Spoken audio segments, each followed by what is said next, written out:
You ask Tiger to solve. This deals with linear equations with one unknown.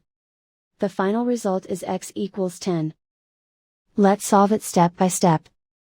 Simplify the expression. Expand the parentheses. Simplify the arithmetic. Group like terms. Multiply the coefficients. Group like terms. Simplify the arithmetic.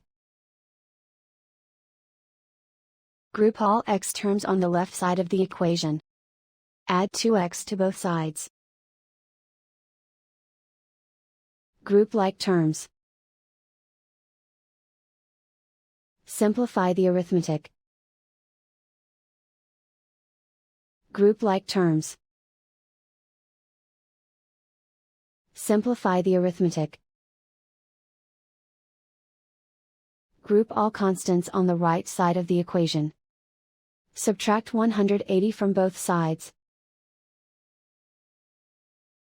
Simplify the arithmetic.